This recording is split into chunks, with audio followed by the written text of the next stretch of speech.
আপনার স্মার্টফোন যদি হারিয়ে যায় সেটা বন্ধ করে দিতে পারবেন, বাংলাদেশে কেউ চালাতে পারবে না। এর বাইরে গিয়ে বিদেশ থেকে যেই ফোনগুলো দেশে আসতেছে সরকারের রাজস্ব ট্যাক্স ফাঁকি দিয়ে, এই ফোনগুলোও কিন্তু 2026 সালের প্রথম দিক থেকে চলবে না।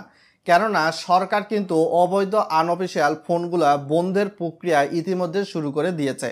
যার ফলশ্রুতিতে দেখা যাবে অনেক ক্ষেত্রে অনেক প্রবাসী ভাই বোন বিদেশ থেকে দেশে ফোন নিয়ে আসতেছে তাদের ফ্যামিলি মেম্বারদের ইউজের জন্য। এটা যদি বিমানবন্দরে ল্যান্ডিং করার পর ঘোষণা ফরমে না লেখেন, আপনার ফোনের আইএমইআই নাম্বার না লেখেন, সেক্ষেত্রে কিন্তু আপনারা এই প্রবলেমের মধ্যে পড়ে থাকবেন।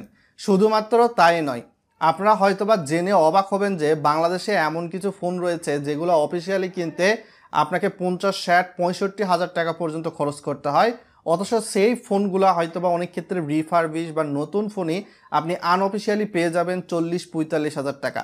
প্রত্যেকটি স্মার্টফোনের আইএমইআই নাম্বারের বিপরীতে জাতীয় পরিচয়পত্র দ্বারা রেজিস্ট্রেশন করা থাকবে এবং 16ই ডিসেম্বর থেকে কিন্তু এনইআইআর সিস্টেম চালু হচ্ছে, যার ফলশ্রুতিতে বিদেশ থেকে আসা শুল্ক ফাঁকি দেওয়া আনঅফিসিয়াল ফোনগুলো দেশের কোনো সিম তুললেই নেটওয়ার্ক পাবে না। তো এই ফোনগুলোও কিন্তু সরকার এনইআইআর অর্থাৎ ন্যাশনাল আইডেন্টিফাই ইকুইপমেন্ট সিস্টেমের মাধ্যমে কিন্তু বন্ধ করে দিতে চাচ্ছে। ভিডিওটা ইনফরমেটিভ হচ্ছে, তাই রিকোয়েস্ট করবো ভিডিওটা লাইক করে শেয়ার করে আরও মানুষকে বিষয়টা জানিয়ে দিবেন।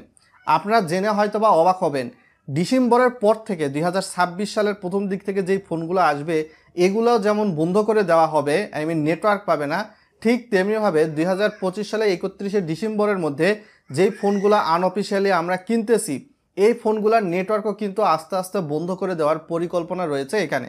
তো বলতে পারতেছেন গ্রাহকদের মোটা দাগে কিন্তু একটা হয়রানি হওয়ার সুযোগ রয়েছে। তো এই হয়রানি থেকে বাঁচতে হলে অবশ্যই আপনি যেই দোকান থেকে আনঅফিসিয়াল ফোন কিনেছেন সেই দোকান থেকে অবশ্যই আপনাকে মেমো বা রিসিপ্ট কিন্তু দিয়েছে। এই মেমো বা রিসিপ্টটা আপনি রেখে দিবেন। এই মেমো বা রিসিপ্টের মাধ্যমে পরবর্তীতে আপনি ফোনগুলা কিন্তু যদি নেটওয়ার্ক বন্ধ করে দেওয়া হয় অবৈধ হিসাবে, আনঅফিসিয়াল হিসাবে, এগুলা কিন্তু চালু করার সুযোগ থাকবে। আদারওয়াইজ ভবিষ্যতে গিয়ে কিন্তু আপনারা প্রবলেমে পড়বেন। আর আপনি যখন একটা ফোন ক্রয় করতে যাবেন তো সেক্ষেত্রে অবশ্যই সেই ফোনের আইএমইআই নাম্বার কিন্তু বক্সে দেখতে পারবেন। আপনার করণীয় হবে ফোন ক্রয়ের আগে অবশ্যই আপনার পূর্বে যেই ফোনটা রয়েছে বা যে কারো ফোন থেকে আপনার সেই ফোনের মেসেজে যাবেন, মেসেজে যেয়ে KYD স্পেস এবং নতুন যে ফোন কিনতেছেন ওই ফোনের আইএমইআই নাম্বার আপনি বক্সেই দেখতে পারবেন। সেই আইএমইআই নাম্বারটা মেসেজের ওইখানে লিখবেন, তারপর 16002 এই নাম্বারে পাঠিয়ে দিবেন। এখানে ফিরতি মেসেজ আসবে। ফিরতি মেসেজ আসলে যদি বলা হয় যে এই ফোনটা অফিসিয়াল, তো সেক্ষেত্রে আপনারা এই ফোনটা নির্দ্বিধায় কিনতে পারেন। তাছাড়া এনইআইআর সিস্টেম চালু হয়ে গেলে সেক্ষেত্রে কিন্তু আপনারা ভোগান্তিতে পড়বেন। ওই ফোনে আপনি ওয়াইফাই দিয়ে ইন্টারনেট চালাতে পারবেন, কিন্তু ওই ফোনে বাংলাদেশি কোনো সিম তুললে সেই সিমের কিন্তু নেটওয়ার্ক পাবে না। সো এটা একটা বিশাল পরিমাণ বাধা, এটা বুঝতেই পারতেছেন। তবে দেশে উৎপাদিত হ্যান্ডসেটগুলো ক্রয় করার পর সেই ফোনে যদি আপনি সিম তোলেন রবি, এয়ারটেল, বাংলালিংক, গ্রামীণ, সেক্ষেত্রে সেই ফোনের আইএমইআই নাম্বারের বিপরীতে আপনার সিম কার্ড যে নামে রেজিস্ট্রেশন, ফোনটিও অটোমেটিকভাবে রেজিস্ট্রেশন হয়ে যাবে।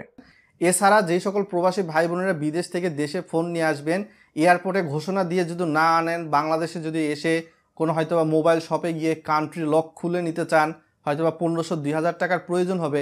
এর ফলশ্রুতিতে দেখা যাবে যে ওই ফোন কোম্পানির যে নির্দিষ্ট আপডেটগুলো রয়েছে আপডেটগুলো কিন্তু আপনারা পাবেন না। তো সেক্ষেত্রে পরবর্তীতে একটা ফোনের যদি 4 বছর বা 5 বছরের আপডেট থাকে কোম্পানির উপর ভিত্তি করে, যদি না পান সেক্ষেত্রে কিন্তু আপনারা অনেক ফিচার থেকেই ছিটকে পড়ে যাবেন। এছাড়া এনইআইআর সিস্টেম চালু হলে আপনি থানায় গিয়ে ওই ফোনের নাম্বার দিয়ে, আপনার সিমের নাম্বার দিয়ে সরাসরি ফোনটাই কিন্তু বন্ধ করে দিতে পারবেন। কেউ চোরাই এই সকল ফোন কিন্তু ব্যবহারও করতে পারবে না তখন বাংলাদেশে। এই সিস্টেমটাও এর মধ্যে ইনক্লুডেড রয়েছে। তো সরকারি সিদ্ধান্ত আপনার কাছে কেমন মনে হচ্ছে, ভালো নাকি মন্দ, ভিডিওর কমেন্ট বক্সে জানান।